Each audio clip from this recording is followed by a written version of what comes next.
Unaamini kuna nguvu za giza zinatumika? 70% Oscar, hii nakuchana leo live. Ni kuriski ya maneno ninayoongea pia. Lakini mimi nilishakajitoa muhanga tayari. Kwenye nyumba za ibada. Lazima uroge waumini ili watulie. Ukimwambia lete hela zote benki, sawa baba. Kwenye baadhi lakini. Kwenye baadhi lakini sio 100% zote, lakini kwenye baadhi. Kwa sababu watu wamepigwa, watu wamekuwa masikini. Mtu mwenye akili timamu uwezo ukapewa mafuta eti unakunywa eti uwe tajiri. Upewe maji, yani tena maji yenyewe ananunua huko kwa Bakharesa, anakapa eti ameabariki. Sasa wewe unadharau 2000. Lakini huyu mtu ana watu 10,000, huyu mtu ana watu 50,000 na watu 5,000. Akipiga pale kuna mmoja ana chumvi, kuna mmoja ana maji sijui, mwingine ana mate ya Yesu, anauza 120,000. Sijui kayapata wapi mate ya Yesu. Mwingine ana kiboko cha Musa, mwingine ana kipande cha mwingine vikorokoro vile. Kwa mtu mmoja ana vifaa, wanaita vifaa vya upako.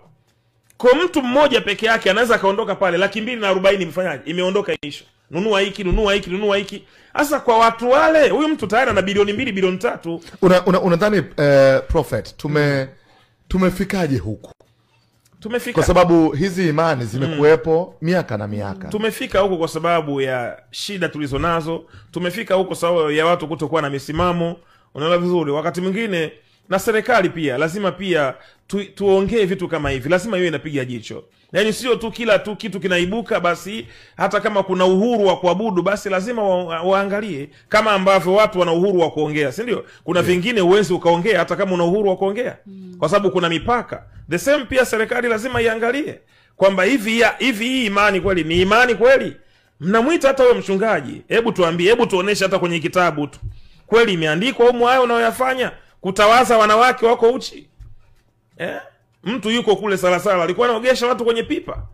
Sasa wewe unamuogesha mdada kwenye pipa, hana nguo, na wewe mwenyewe ni mchungaji na una nguvu za kiume.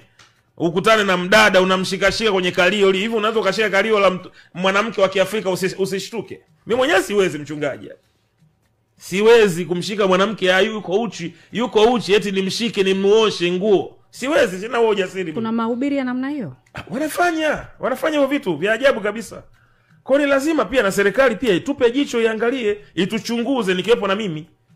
Kwamba tunayoyafanya ni kweli, ni utumishi kweli wa Mungu. Target yetu tunapokwenda kuomba maombi Wizara ya Mambo ya Ndani ya nchi, kwamba tunataka tuanzishe huduma, zile katiba zetu ndo zinatuongoza kwa haya tunayoyafanya. Kwa sababu kuna kurudisha mrejesho Wizara ya Mambo ya Ndani. Kwamba hebu mchungaji IPM tuambie mwaka huu nini ambacho umekifanya kwenye huduma yako. Na wao wana maafisa wa usalama taifa walioko ndani ya nyumba za ibada, wapeleke ripoti za kweli kule. Kwa bwana kuna hiki Oscar. Kwa staili hiyo mambo yatapungua, lakini otherwise mama zetu watazidi kuwa masikini, utapeli, watu wanatapeliwa mpaka nyumba. Nenda kwa RPC hapo. Umuulize afande, ni vile tu jeshi la polisi la Tanzania linatustiri.